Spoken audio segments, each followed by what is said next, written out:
सम्राट अशोक का आपने जिक्र किया कि कैसे उनका नालंदा में रोल था और वो बौद्ध धर्म अपना चुके थे। फिर कुमार गुप्त का भी रोल है, वो एक हिंदू राजा थे। उन्होंने भी नालंदा में योगदान दिया और बौद्ध धर्म को सपोर्ट भी करते थे।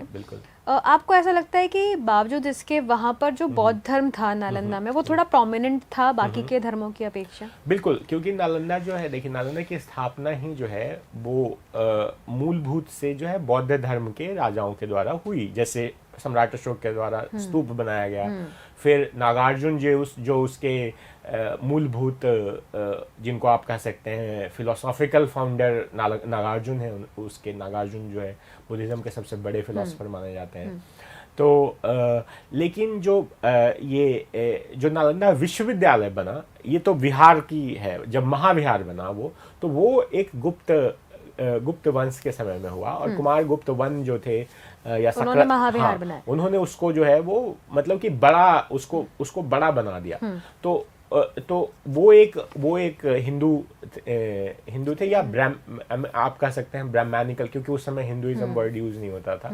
तो जो है अब इसमें देखा जाता है कि जो मतलब कि पहले उस समय जो था कोई हार्ड या फास्ट ऐसा रूल नहीं होता था कि कौन, जैसे अशोक के जो चंद्रगुप्त जो थे, अशोक के दादाजी कहिए चंद्रगुप्त मौर्य, तो वो जो है वो उन्होंने कहा जाता है कि उन्होंने जैन धर्म अपना लिया था। और अशोक के पिताजी जो थे वो बिंदुसार, उनके बारे में कोई खास चीज़ पता नहीं है, बट अशोक ने जो है बुद्ध धर्म अपनाया। उसी तरह से जो गुप्त वंश में थे, तो गुप्त वंश के हर एक शासक हिंदू नहीं थे।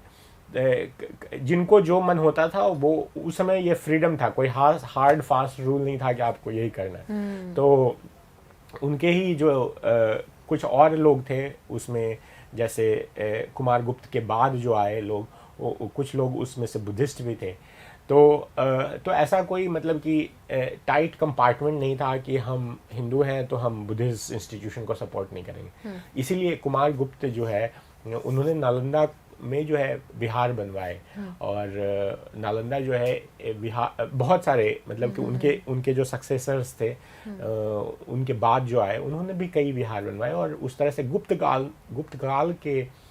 वंश के राजकाल के दौरान नालंदा विहार से महाविहार बन गया।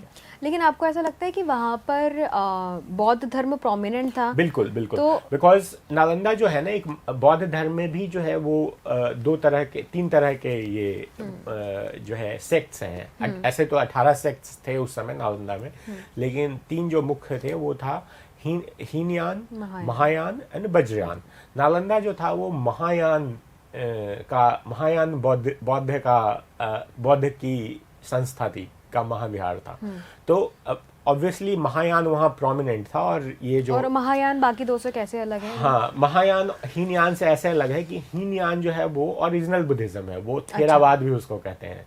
थेरा मीन्स एल्डर्स होता है, तो वो ओरिजिनल बुद्धिज्म है। और उसमें बुद्ध जो है एक मनुष्य है, हमारे आपकी तरह।